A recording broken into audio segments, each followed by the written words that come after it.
Livre audio. Jésus, je suis. La réelle identité du croyant. Aux éditions Croix du Salut. Chapitre 1.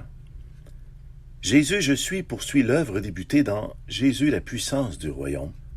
En tant que Jésus est ce par quoi notre foi s'active et par qui notre identité se fonde. Les deux livres se complètent par une connaissance véridique au sujet de ce qu'est Jésus et de ce qu'il fait en nous. L'objectif est clairement celui de faire exploser notre vie spirituelle au niveau exigé et attendu par notre Père. Ce sont tous deux des livres à vivre plutôt qu'à lire pour seulement emmagasiner des connaissances.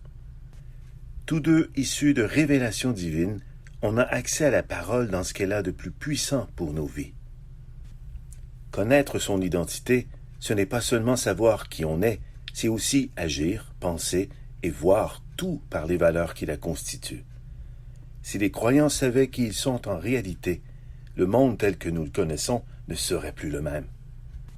Non seulement les croyants auraient la foi pour le transformer, mais ils deviendraient les seuls modèles de vie que l'on souhaite être.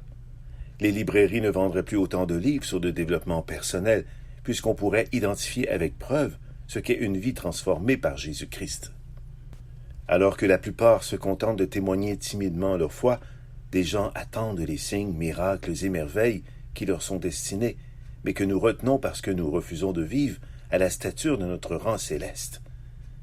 Quel autre objectif peut avoir un livre chrétien que celui de propulser la foi des croyants à la vitesse de la lumière de Dieu dans les cœurs? Il est urgent de dire comment notre identité réelle est constituée aux yeux de Dieu pour cesser de demeurer ignorant à son sujet ou en rébellion et dans l'erreur pour mieux demeurer dans nos visions mondaines de la foi et de la vie chrétienne.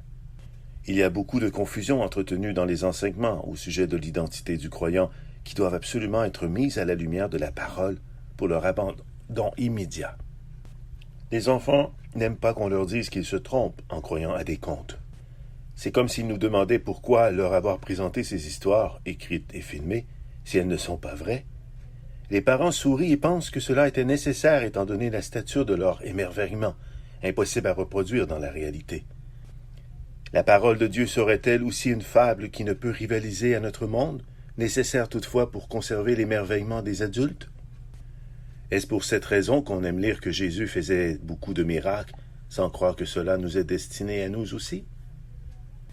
Et si on vous disait que tout ce que vous avez appris sur vous et votre identité n'est pas vrai, comment réagiriez-vous? Comme un enfant qui doit cesser de croire au Père Noël au matin du 25 décembre?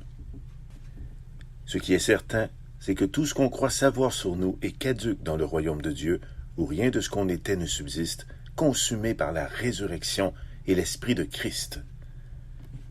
Toutes ces années passées à tenter de circonscrire un moi décédé, à tenter de le renouveler par des efforts incertains et inutiles, auxquels le monde donne toute sa valeur par l'affirmation de ses droits et choix.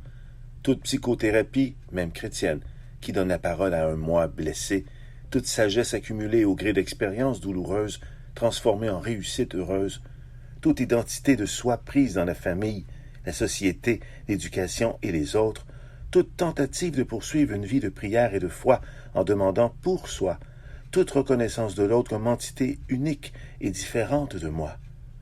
Tout ceci n'est qu'illusion et confusion si tu es né de nouveau, si tu as reconnu que tu es pécheur et si tu as accepté que Jésus est ton unique sauveur.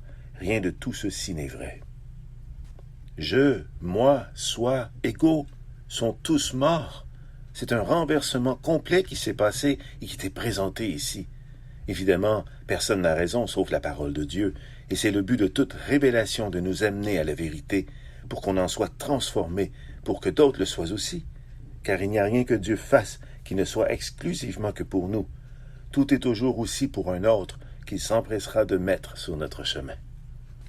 Ce livre a comme ambition réelle de changer ta vie à jamais. Il est facile à lire pour permettre d'y réfléchir et de poursuivre la discussion avec un autre et aussi notre Dieu. Il n'est pas exhaustif ni terminal et n'a aucune prétention à exprimer toutes les vérités de la parole au sujet de l'identité.